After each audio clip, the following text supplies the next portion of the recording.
Bonjour à tous, ravi de vous retrouver en ce jeudi 13 avril. Donc on a vu avant-hier le graphique du Bitcoin, comment est-ce qu'il se comporte en ce moment par rapport finalement à la temporalité, au cycle que l'on connaît sur le Bitcoin depuis sa création. Hier on a vu la même chose, c'est-à-dire l'histoire de temporalité mais sur les altcoins. Je vous mets en haut à droite là dans la petite notification tout simplement les deux émissions si vous souhaitez les voir, si vous ne les avez pas vues. Parce qu'aujourd'hui finalement on va parler dans une troisième partie, et je pense que c'est important de savoir le contexte général du Bitcoin et des altcoins avant d'enchaîner avec cette troisième partie qui va concerner l'Ether. Comment est-ce que l'Ether se comporte par rapport aux autres altcoins? Effectivement, ce qui est en train de se passer en ce moment est vraiment très intéressant à ce niveau-là, et vous allez comprendre pourquoi en ce début d'émission. Et puis en deuxième partie d'émission, on parlera du portefeuille fictif qui se trouve à 3 000 euros de gain. Donc on l'a commencé avec 10 000 euros ce portefeuille, aujourd'hui nous sommes à 13 046. C'est la première fois qu'on dépasse les 3 000 euros. Mais il n'y a aucune raison de se réjouir, c'est tout à fait normal de le voir en positif, on a un contexte de marché favorable en ce début d'année. Certes, on avait essayé d'anticiper cette hausse, ou du moins on l'avait, on va dire, visualisé grâce à la temporalité, mais c'est pas pour ça qu'aujourd'hui il faut, on va dire, céder à l'euphorie. Si jamais le Bitcoin décide de monter à 40 ou 50 000, je vais garder mes BUSD au chaud et j'attendrai des bougies rouges pour les investir. Donc les 30% qu'on n'a pas investi avec ce portefeuille, je les garde au chaud, évidemment. Donc on va voir comment est-ce qu'il est composé, quelles actions on peut établir dessus. On a déjà fait pas mal de choses. Et bien sûr, je vais vous parler de cet outil en parallèle pour ceux qui ne connaissent pas, qui peut vous aider, vous, dans vos investissements et que vous pouvez obtenir. Ça récupère le prix des cryptos en temps réel, donc c'est assez pratique pour pouvoir gérer finalement son portefeuille. Si vous avez de l'argent sur par exemple 5, 10, voire 15 plateformes différentes, vous allez tout réunir sur un seul et même document. Mais voilà, j'en reparlerai tout à l'heure. Je vous passe la très courte introduction. Pensez à l'abonnement, au like si le contenu de cette chaîne vous plaît. Moi je vous dis à tout de suite.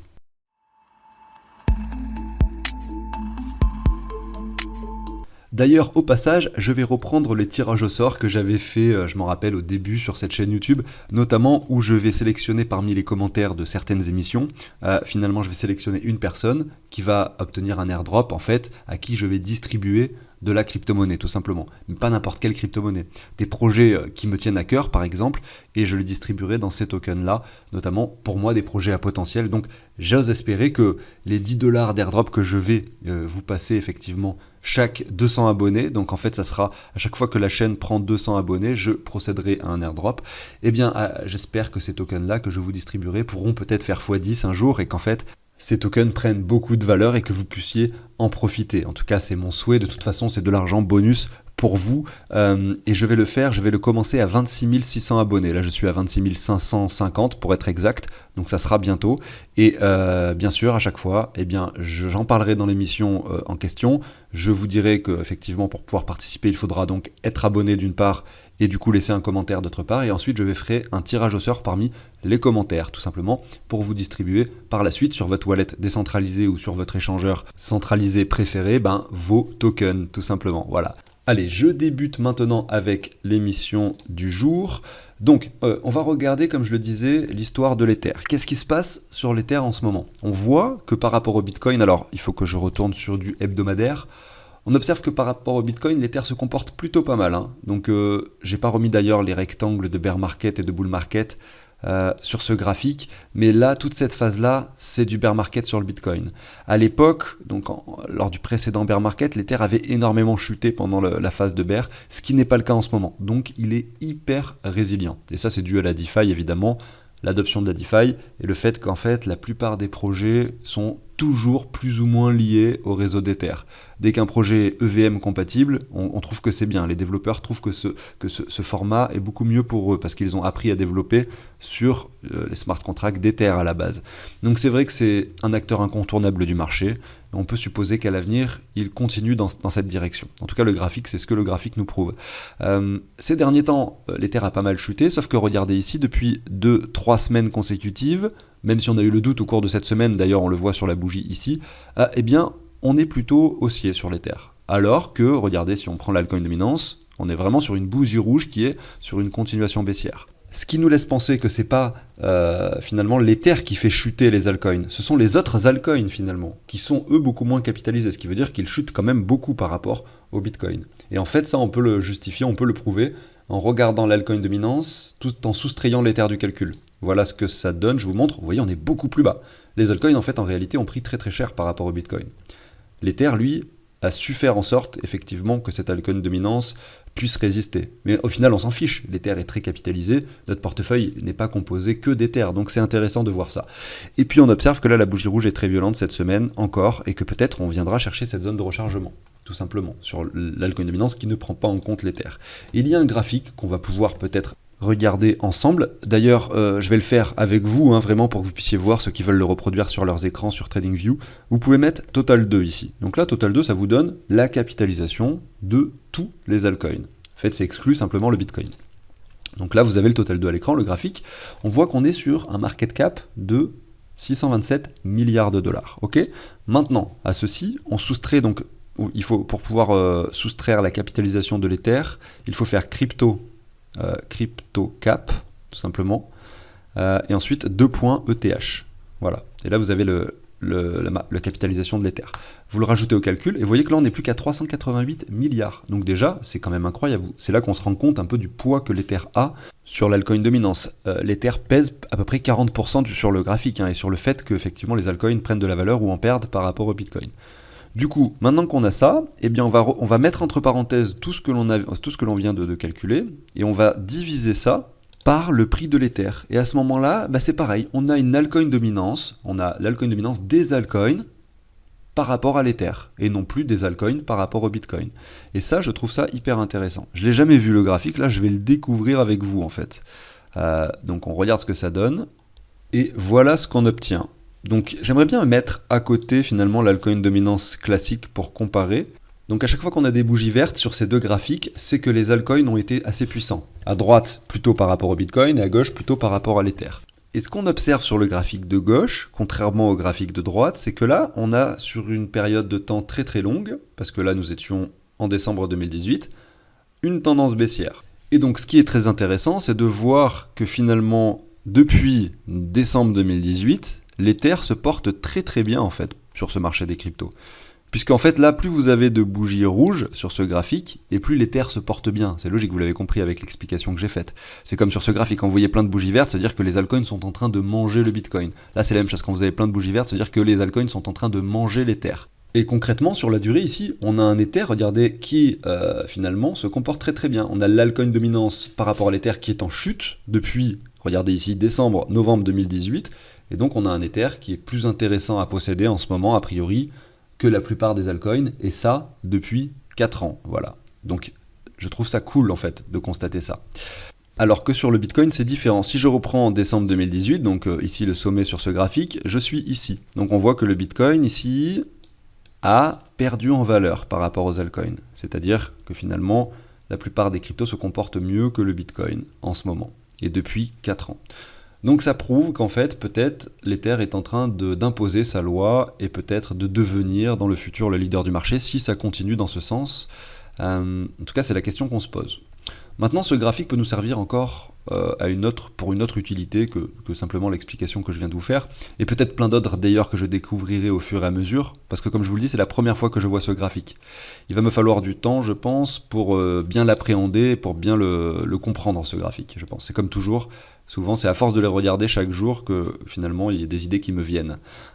Mais en tout cas, déjà, la constatation qu'on peut faire, c'est que ça peut nous aider, ce graphique évidemment, à gérer notre portefeuille personnel ou fictif évidemment. Parce que quand vous avez, et c'est logique, mais du coup, vous pouvez à la fois essayer de répartir vos cryptos entre les altcoins et le Bitcoin, mais vous pouvez du coup maintenant, grâce à ce graphique également, savoir si c'est plus intéressant d'avoir de l'Ether ou savoir si c'est plus intéressant d'avoir d'autres altcoins, vous voyez. Parce que là, on rentre dans une phase, on l'a vu ensemble, où l'altcoin dominance, du coup, commence à être très très basse. On a ce doute qu'on revienne encore beaucoup plus bas, etc. Mais on est déjà très très bas. Donc là, on est sûr maintenant que c'est quand même assez intéressant de convertir ces bitcoins contre de l'Ether et des altcoins. Maintenant, est-ce que c'est plus intéressant d'avoir de l'Ether ou d'autres altcoins? C'est ça la question qu'on se pose. Du coup, on regarde maintenant ce graphique et on constate que le potentiel baissier est encore important. Si on prend un Fibo comme ça, qui reprend cette hausse totale, on voit qu'on est dans la zone de rechargement, mais qu'il y a cette ligne de tendance qui nous appelle. Donc peut-être que là, oui, nous entrons dans une phase où ça peut être vraiment très intéressant de convertir ces Ethers dans d'autres altcoins. Et ces bitcoins en altcoins petit à petit, vous voyez. Parce qu'à un moment donné, on va peut-être avoir une alt season qui va traduire ceci sur le graphique, comme on l'a vécu d'ailleurs de nombreuses fois ces dernières années.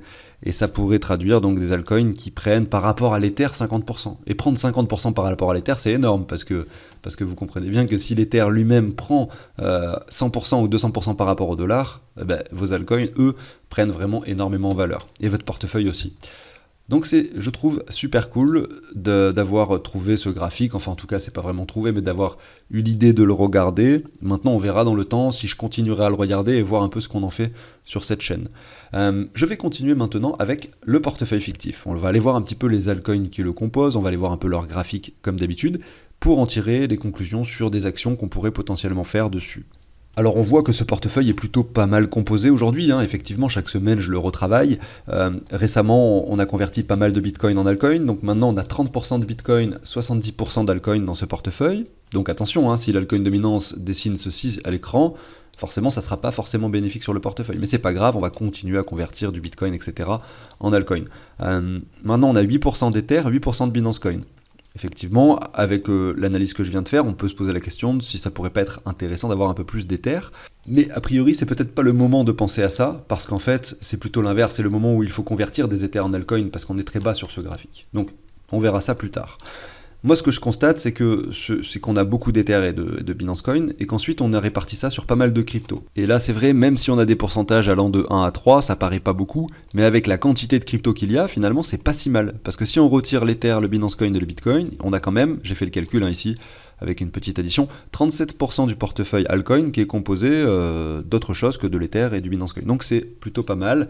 Et plus l'altcoin dominance va chuter, finalement, plus on va recharger cette quantité. On aura peut-être 40, 45, 50% de crypto d'altcoin finalement, qui ne sont ni l'Ether, ni le Binance Coin, ni le Bitcoin. En fait, plus ça chute et plus on va recharger tranquillement ces altcoins. Je trouve que là, il est plutôt pas mal composé, vu que je fais des actions chaque semaine sur ce portefeuille.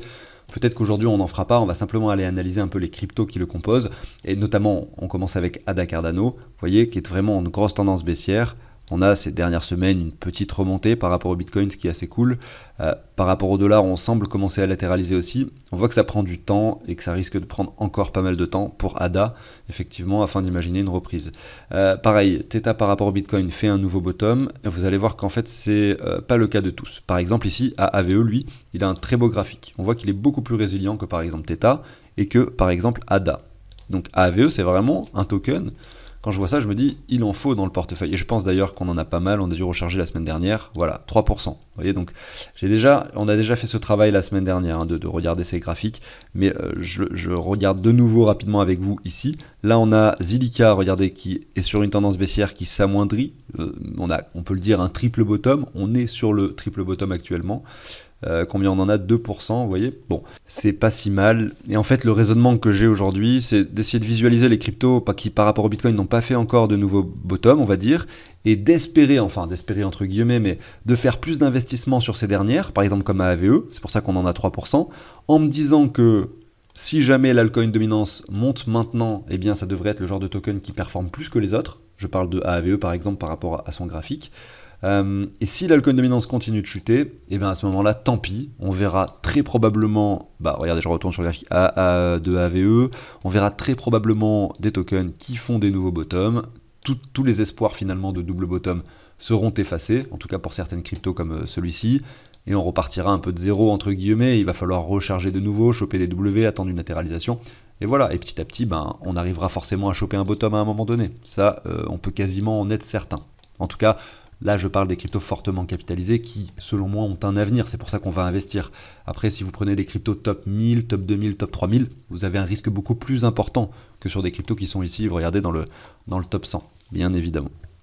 Alors, j'ai parlé beaucoup d'un projet, alors c'était en fin d'émission, je crois que c'était hier ou avant-hier, de Luxo, et j'aimerais bien le rajouter à ce portefeuille. Je pense que je vais le faire aujourd'hui, comme ça au moins, on n'en parle plus, c'est fait. Et je vais aussi l'ajouter du coup sur cette liste. Le token s'appelle LYXE pour l'instant, et bientôt il s'appellera LYX lorsque le mainnet sera sorti. On l'a ici par rapport au dollar, et je l'ai rajouté en dessous en parallèle par rapport au Bitcoin. Vous voyez qu'il est très haut par rapport au Bitcoin. Le graphique est assez impressionnant, et c'est vrai que c'est ça qui m'embête un peu, effectivement, dans le contexte actuel pour mettre de l'argent sur cette crypto. C'est qu'elle est quand même assez élevée, le prix est assez élevé par rapport à ce qu'il a pu être au préalable. voyez qu'on est en milieu de graphique. Si on prend ici ce sommet-là, regardez, et ce point bas-ci, en ce moment on est sur les 0,5 à peu près. Un petit peu en dessous légèrement, mais c'est ça qui m'embête. Par contre, par rapport au Bitcoin, c'est vrai qu'on a eu pas mal de bougies rouges ces derniers temps, et si on prend un Fibo qui récupère ça, on voit qu'on est venu chercher les 61,8 pour rebondir dessus.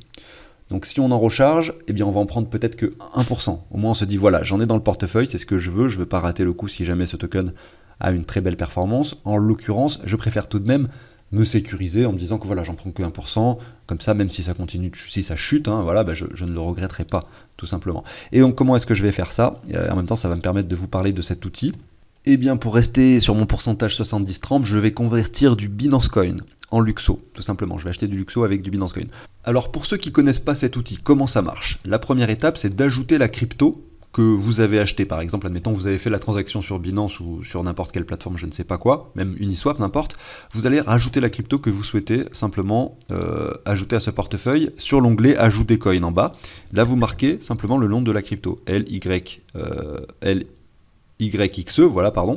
Et une fois que vous avez fait ça, vous allez voir son prix s'affiche directement, en temps réel. Vous l'avez en dollars et en euros ici. Maintenant, quand vous retournez sur le tableau de bord, vous voyez qu'elle y est, la crypto ici. Vous voyez? Donc ça, c'est cool. En fait, tout ce que vous allez rajouter, ça va se mettre sur tous les onglets automatiquement. Il n'y a pas besoin de le rajouter à chaque fois sur chaque onglet, heureusement. Et ensuite, vous allez dire, eh bien, combien vous avez de LYXE. Donc il y a un onglet exprès pour ça. Vous voyez, ça s'est rajouté là aussi.